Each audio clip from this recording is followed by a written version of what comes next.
which are all right. You make it double-digit confirmation instead of sending a single digit. You wanted the industry to develop. So, the concept of push has got changed to pull, and this can be changed only when either services are really innovative or we do a proper marketing which clicks to the mind of the person, either by education, counseling, meeting, discussions, or whatever way, or sending a call, setting a call center where he can go and talk in detail to check what he wants to do. Thank you.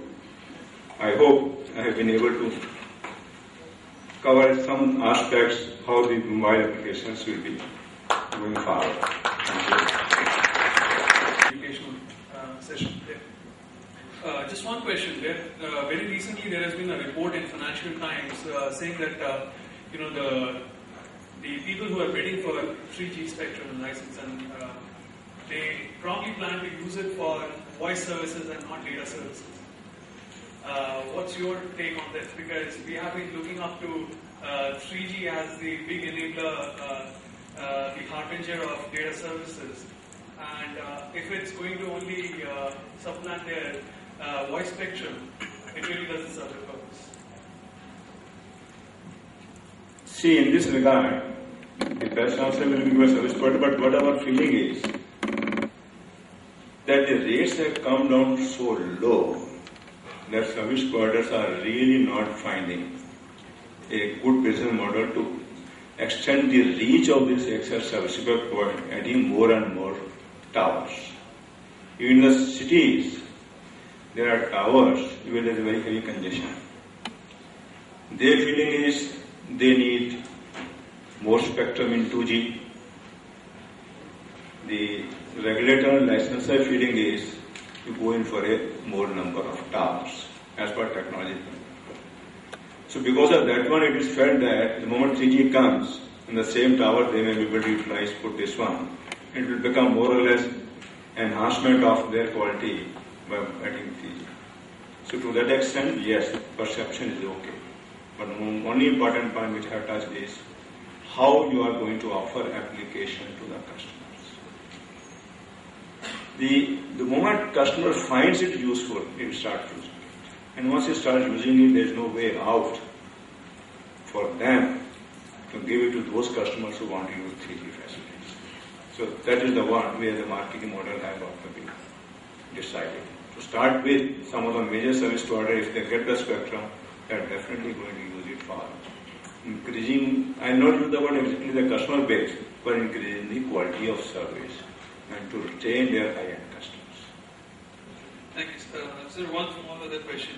I know that TRI collects or kind of aggregates a lot of useful statistics about the user base and even quality measurement is done, the values are kept.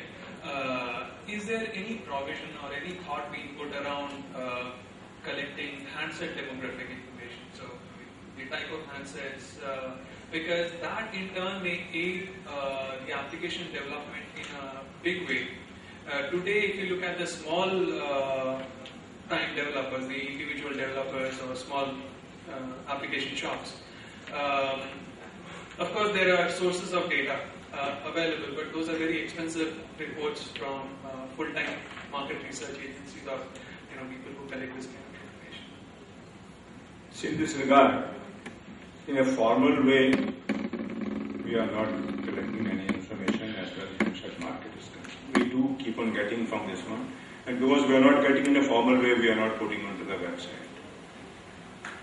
And in order to know about how the application developers, how many are the people providing applications and all those things, what our recommendations suggested is that value-added service provider, application providers, can be given a license without means so-called an entry fee and all those things. Or they can be as other service providers that will give us a data of this one. The recommendations are accepted by the government either as a registration or giving a license. Because what happens in our mind, license always means a good entry fee.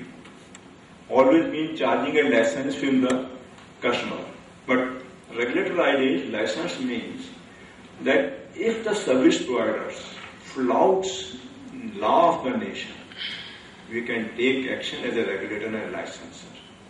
If it is registered, then the role of licensor and regulator is limited. He cannot take action against that.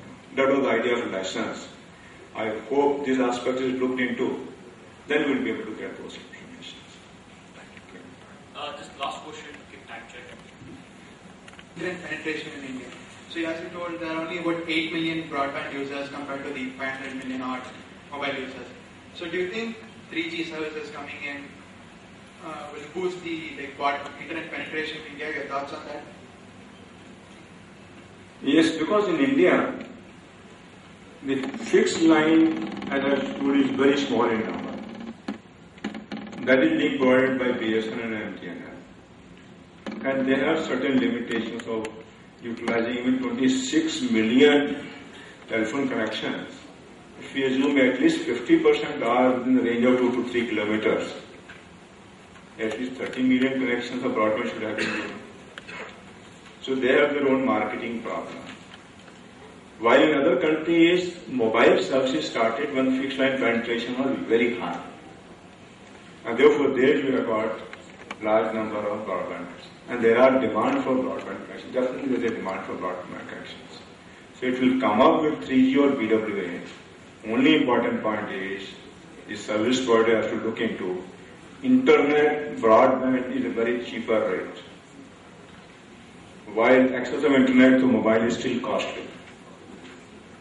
If they are able to make the rates comparable with the internet access rates or something like that, then only broadband to mobile will become. Secondly, with a caution what I am saying, though we are talking about LTE WiMAX as a converged network to give voice and internet both, to a proper way, exact voice development or a voice call processing in WiMAX and LTE is yet to take place in a proper manner. It's more of a data access services. And therefore, when WiMAX comes, it only gives data. The customers will be different type.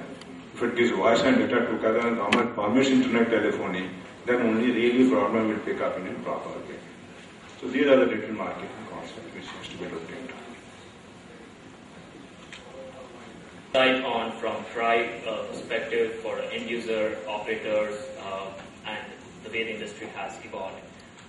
I'd like to call upon Gregory Smiley from Nokia, who is Services R&D of Series 40, to present a small memento from Momo.